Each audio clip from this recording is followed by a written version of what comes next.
धर्म में शक्ति शब्द होता है। हम शक्ति से लड़ रहे हैं, एक शक्ति से लड़ रहे हैं। நம்முடைய பாரதத்தின் எழுச்சிமிகு தலைவர் இங்கே நம்மிடையே வந்து பூமியில் கால் தடம் பதித்திருக்கிறார். சக்திகளின் நாடு நமது நாடு. சக்திகளின் ஆக்கத்தையே அவர் பிரதானமாக கருதுகிறார். उनकी लड़ाई शक्ति के खिलाफ है। मेरे लिए हर मां शक्ति का रूप है।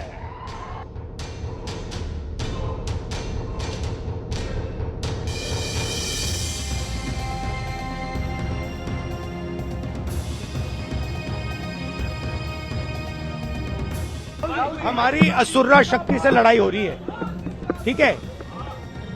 नफरत भरी असुर्रा शक्ति।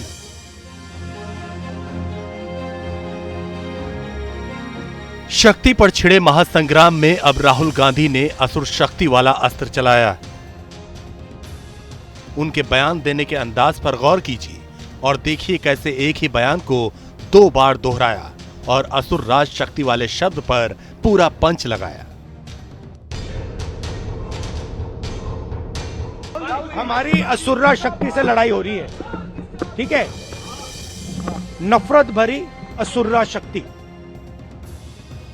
कांग्रेस मुख्यालय से राहुल गिनती के 8 शब्द बोल के निकल गए। शायद उन्हें इल्म होगा कि धर्म के मर्म पर बात आगे बढ़नी तय, इसलिए 10 मिनट के अंदर ही एक पोस्ट भी जड़ दिया और असुर शक्ति से लड़ाई का भावार्थ भी बता दिया। क्योंकि 17 मार्च वाले शक्ति बयान का मामला चुनाव आयोग तक पहुंच गया है, इसलिए धर्म के मर्म में राहुल थोड़ा संभले पर शक्ति का जिक्र एक बार फिर कर दिया। तो क्या शक्ति वाले बयान पर यह डैमेज कंट्रोल की कोशिश है? चुनावी संग्राम में असुर शक्ति जैसे शब्दों को क्यों हथियार बनाया? क्या 2024 में 2019 वाला सेल्फ गोल कर गए राहुल? हिंदुस्तान के प्रधानमंत्री को आसुरी शक्ति कहा गया। आज हिंदुस्तान के इलेक्शन कमीशन को आसुरी शक्ति कहा गया। आप जरा सोच के देखिए, आप आसुरी शक्ति हैं? आप सोच के देखिए, क्या प्रधानमंत्री नरेंद्र मोदी आसुरी शक्ति हैं? जो व्यक्ति पूरे देश में करोड़ों माताओं और बहनों के लिए इज्जत घर बनाता है, वो दुर्गा शक्ति है या वो आसुरी शक्ति है?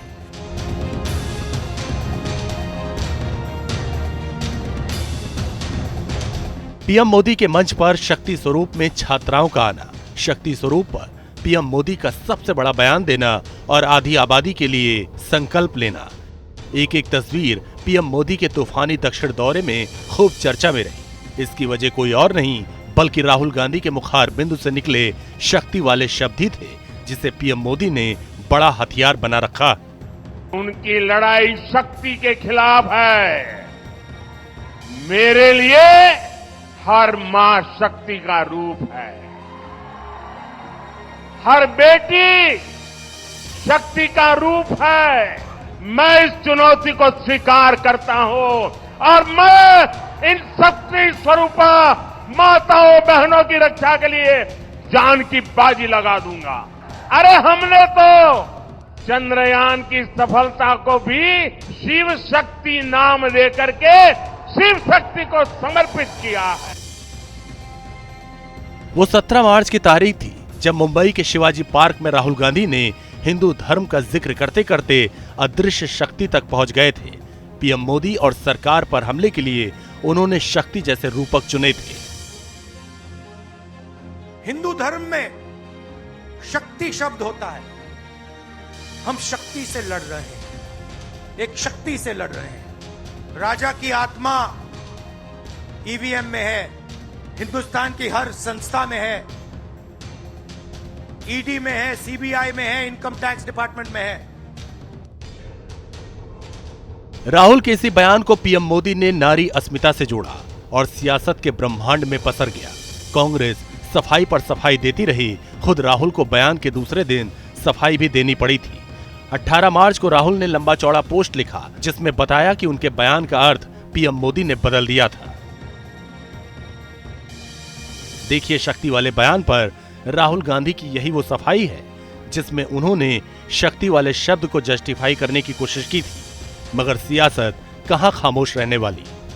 2 दिन पहले राहुल गांधी जी कहते हैं कि भाई हमें एक शक्ति है, सनातन हिंदू धर्म में एक शक्ति है, शक्ति को हम के साथ लड़ना चाहते हैं। जब देखा गलत कह दिया तो आज असुर शक्ति पे आ गए।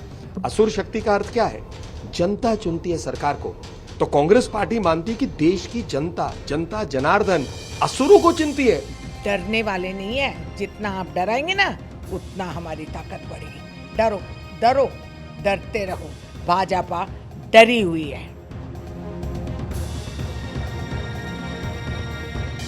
तीसरी बार 400 पार के टारगेट के लिए बीजेपी पीएम मोदी के नाम और काम पर आगे बढ़ रही है, तो जवाब में इंडिया गठबंधन के बैनर तले कांग्रेस जमीन मजबूत करने का दांव चल रही है।